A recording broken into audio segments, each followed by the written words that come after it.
አቤቱ ደግሰው አልቋልና ከምድርም ፍቅር ጠፍቷልና እስቲ እባሪ ሰነድ ተብሎ የተላከውን ዶክመንት ለማየት እንሞክር እና እንፍዛዝ። ብዙን ጊዜ ቤተክርስቲያን የሚበሉ አካላት አሉ ብዬ ስናገር ቅናት ነው የሚሉ ሰዎች ነበሩ የሆነ ጊዜ ላይ። እስቲ ቅናታችን ይረግብ የለ እንመልከት። እባሪ ሰነድ 1 ይላል። ለዚህ ፕሮጀክት የወጣ ወጪ በዝርዝር ሲታይ ይላል።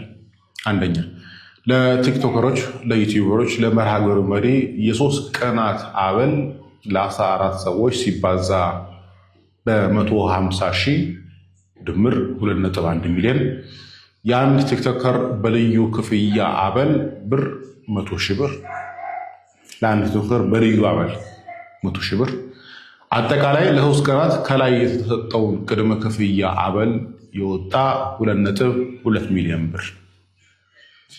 ዝርዝር ሁለተኛ ለአርቲስቶች የ3 ቀን አበል 3 ሲባዛ በ60 ሺህ ብር 180 ሺህ ብር። ለጌጡና ለጉርሻ እንዲሁም ለአንድ አርቲስት ማስታወቂያ የተሰራበት ብር 93 ሺህ ብር። ጌጡ ፖስት ያደርግ እንደዚህ ቤተክርስቲያን ስለ እንደዚህ ሲባል ጉርሻም እንደዛ። ስለዚህ ለጉርሻ ለጌጡ እንዲሁም ደግሞ ለአንድ አርቲስት ማስታወቂያ የተሰራበት ብር 93 ሺህ ብር። የዲጂታል ሎተሪ ማስታወቂያ ሎተሪ ህትመት ብር 127 ሺህ። ለጊዜ ሚዲያ ዩቲዩበር ማለት ነው። ለጊዜ ሚዲያ ብር 25 ሺህ። ደርሶ መልስ ፕሌን ቲኬት ብር 485,263 ብር። ከከተማ ውስጥ ልዑካን ማመላለሻ ትራንስፖርት ብር 28,450። ለልዑካኑ መኝታ ለአልጋ ብር 769 ሺህ ብር። ለመስተንግዶ ለምግብ ብር 528,669 ብር። ለቅስቀሳ ለሞንታርቦ ብር 41,800። ለሳውንድ ሲስተም ብር 30 ሺህ። ለባነርና ሰርተፊኬት ብር 19,600። ለሞተረኛ አጃቢ አበል 8,000። እኔ በጣም ያሳቀችኝ ይችኛለች። ትናንትና አንድ ቪዲዮ እያየሁ ነበር፣ ሬዲዮ ላይ የነበረው የሁላችሁ መቶ እየተቀበሉ ነው ሞተረኞች፣ መኪኖች ነገር አበል አለው ይከፈላቸዋል ማለት ነው። ታስታውሳላችሁ አይደለ? ተናግሬ ነበረ። ቲክቶክ ላይ ለቤተ ክርስቲያን ገንዘብ የሚያሰባሰቡ ቲክቶከሮች አብዛኞቹ ከ50% ድረስ እየተከፈላቸው ነው የሚያገለግሉት ብዬ የዛሬ ስንት ወር ነው ፖስት አድርጌያለሁ። ወረድ ብላችሁት አንድም ሰው ገንዘብ ሳይከፈለው ለቤተ ክርስቲያን ብር የሚያሰባስብ የለም። በሚዘገንን ሁኔታ ይኸው እዚህ ጋር የምታዩት ሊስት ወጥቶ ተቀምጧል። አያችሁ አይደለ? ለዚህ ነው ብራችሁን ያዛርጉ፣ ለማን እንደምትሰጡ አስቡ፣ አስተውሉ የምንለው። በሚዘገንን ሁኔታ ቤተክርስቲያኗ ከተሰበሰበላት ብር በላይ እነሱ ናቸው ብሩን የሚወስዱት። ይሄንን ደግሞ ደጋግሜ ተናግሬያለሁ። ራሴን ስለማውቀው እኔ ስለራሴ ልንገራችሁ። አንድም ቀን ከአንድ ቤተክርስቲያን ከአንድ ገዳም ላይ ሳሰባስብ 0.5 ሳንቲም ተቀብዬ ወስጄ አላውቅም። አንድም ቀን መቼም ነው ማላደርገው። በዚህ ደግሞ በጣም ነው በራሴ የምኮረው፣ ሊስቱ ላይ ስላልወጣሁኝ ማለት ነው። ፌስቡክ ላይ የተፖስተው አይታችኋል አይደለ? ቴንኪዩ። ቀድሜ ግን ተናግሬ ነበረ። ሲነገራችሁ አትሰሙም። እናንተ የሚቀድማችሁ ስድብ ነው። አንቺ ማን ሆነሽ ነው ፈራጅ ሆንሽው? አንቺ ማን ስለሆንሽ ነው እንደዚህ ምናምን ነው። አያችሁ አይደል? እንዴት ነው ለአልጋ የተከፈለው ወጪ ደስ ይላል አይደለ? አበሉስ እንዴት ነው? አሪፍ ነው። ይመቻችሁ። ለማንኛውም ገንዘባችሁን አውጥታችሁ ስትሰጡ ለማንና ለምን እንደምትሰጡ ጠንቅቃችሁ ወቁ።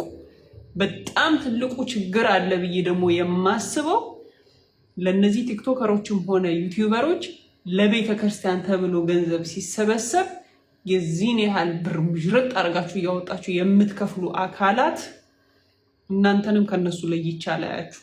ምክንያቱም የተለመደ ነገር ስለሆነ ነው በዛው እየቀጠለ ይሄደው። ባይለመድ ኖሮ ወይ ደግሞ እናንተ የተስተካከለ ነገር ብታደርጉት ኖሮ የመጀረጣችሁ ባሰጧቸው ኖሮ እዚህ ደረጃ አይደርስም ነበር።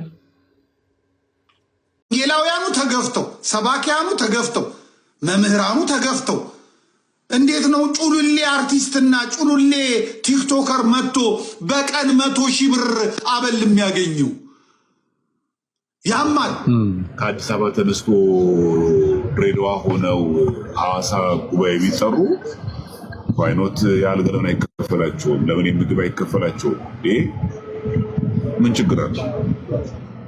እሱ አይደለም ችግሩ። ግን ከምግቡ ከአልጋው ከሚያስፈልጋቸው መስተንግዶ በተጨማሪ ግን ከዛ ዘሎ አልፎ ግን በመቶ ሺዎች የሚቆጠር ነገር ሲገባ ግን በጣም መስመር ይሰጣል።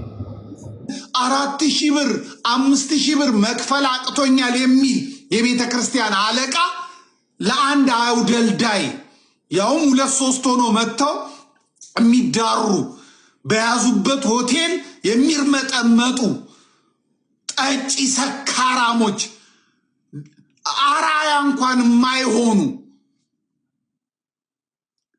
ቤተክርስቲያን ማሰደብ እኮ ነው የተያዘው፣ ማስነወር እኮ ነው የተያዘው። ከዛ ይመጡላል አዲስ አበባ ድረስ መጥቶ ደርሶ መልስ አድርገው ጥሩ ምግብ ይብሉ፣ ክፋት የለውም። ጥሩ አልጋ ላይ የተኙ፣ ክፋት የለውም። መልካምን አበል ሊከፈላቸው ምን ችግር የለውም። ይሄ ምን ተቃውሞ የለውም። ግን ይሄ ብር ግን በጣም ተጋነነ እና እንደዚህ ባይደረግ በጣም መልካም ነበር። ግን እስቲ መጀመሪያ እውነታነቱ ደግሞ በሌሎች እናመካኛለን። እንዲህ ያረጉብን እኛ በእግዚአብሔር ላይ ካደረግነው፣ እኛ በቤተ መቅደስ ላይ ከፈጸምነው፣ እኛ በሃይማኖቱ ላይ ከፈጸምነው ጉዳት በላይ ማንም አልጎዳትም የኢትዮጵያ ቤተክርስቲያን። ማንም አማኞቿ፣ አስተማሪዎቿ፣ ሰባኪዎቿ፣ ዘማሪዎቿ፣ ካህናቶቿ፣ የተወሰኑት አለቆቿ፣ መሪዎቿ የበደሏትን ያህል ማንም አይበድልም በዚህ ዘመን ማንም። ይህም በድፍረት መናገር ሁሉንም አይወክልም፣ ግን ማንም የለም። የተገላበጠ ነገር ነው ያለው። ስለዚህ እግዚአብሔር ይጸየፈናል፣ አሳልፎ ይሰጠናል። ሁሉንም አሳልፎ መስጠቱ ብዙ ንጹሃን ምዕመናንም ንጹሃን ካህናትም አሉ። እውነት ለመናገር መምህራን መነኮሳት አሉ ንጹሃን፣ ምንም አልጠፋም። በእነሱ አሁንም ጨርሶ ይማረን። ክርስቲያኖች እንደ አሁን ልማት መጥፎ ሊመስላችሁ ይችላል። አንድ ታሪክ ልንገራችሁ፣ ግን ትኩረቱ ለሱ ሲሆን በግብጾች ታሪክ ነው ያነበብኩት። ግብጽ አባ መቃርስ የታወቀ ነው። ትልቅ አባት ነው አይደለም? ትልቅ ጻድቅ ነው።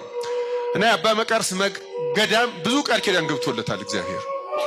እና በአንድ ወቅት ግን መነኮሳቱ ትኩረታቸው ልማት ሆነ። ልማት የሚያለሙት ለምቾት ነው ደግሞ።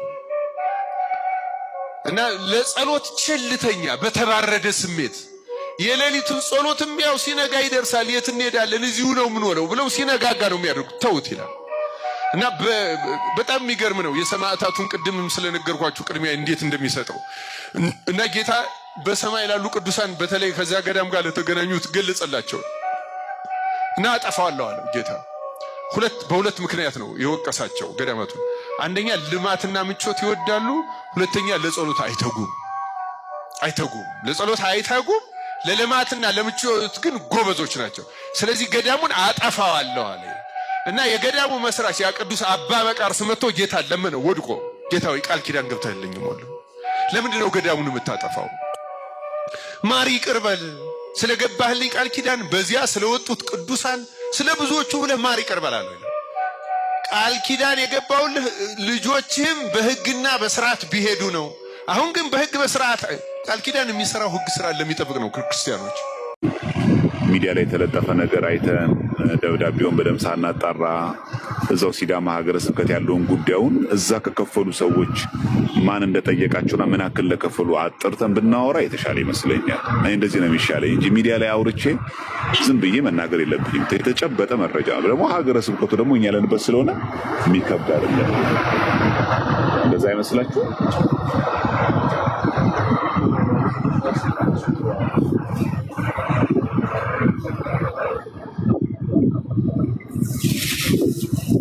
እንደዛ ላልክ በቃ አይሻልም? ሐዋሳም ታሳስ ገብርኤል እዛ ስለምንሆን እዛው ሀገረ ስብከቱ ሊቀ ጳጳስ ብፁዕ አቡነ ዮሴፍም ስላሉ እሷም ስላሉ በደንብ አድርገን መምከር አለብን፣ መናገር አለብን። ከዛ በደንብ አድርጌም አፌን ሞልቼ ለመውቀስም ይመቸኛል። አንደኛ የመጡት ወንድሞቼ ናቸው፣ በቲክቶክ ፕላትፎርም እናውቃቸው ማለት ነው። የጋራ የኛ ወንድሞች ስለሆኑ ምንድነው ያደረጋችሁት? አጣርቻለሁ፣ ይሄን አክል ተወስዷል፣ ይሄን አክል ብር ጠፍቷል፣ ለምን እንደዚህ ተከፈለ፣ ምን ሆናችሁ እንደዚህ ጠየቃችሁት ብሎ ለመናገር ያለችው።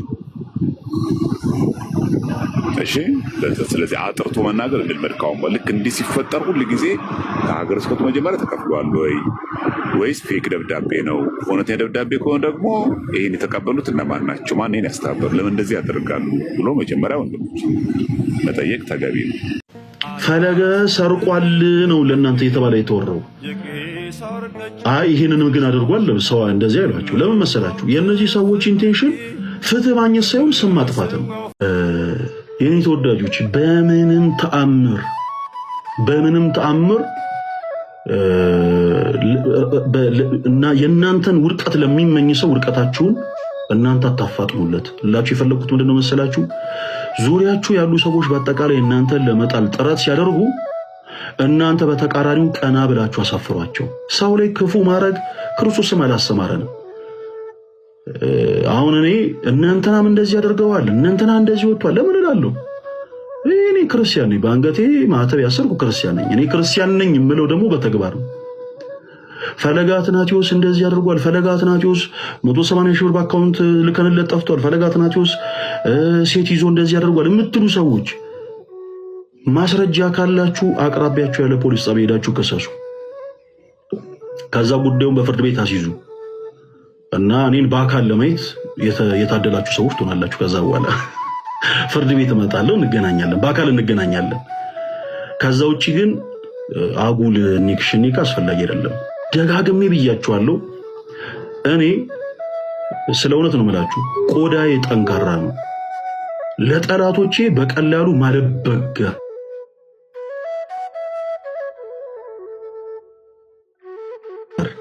ይቅርታ፣ እሺ ስልክ ገብቶብኝ ነው፣ ይቅርታ በጣም ጠላቶቼ እኔ ሊጥሉኝ በሞከሩ ቁጥር እንደፈለጉት ማልወርቅ በጣም ጠንካራ ሰው ነው። በጣም ይቅርታ። እሺ ለጥንካሬ ደግሞ ሚስጥሩ ሌላ ማንም አይደለም፣ አምላክ እግዚአብሔር ነው። የአያቴ ጸሎት ነው፣ የእናቴ ጸሎት ነው።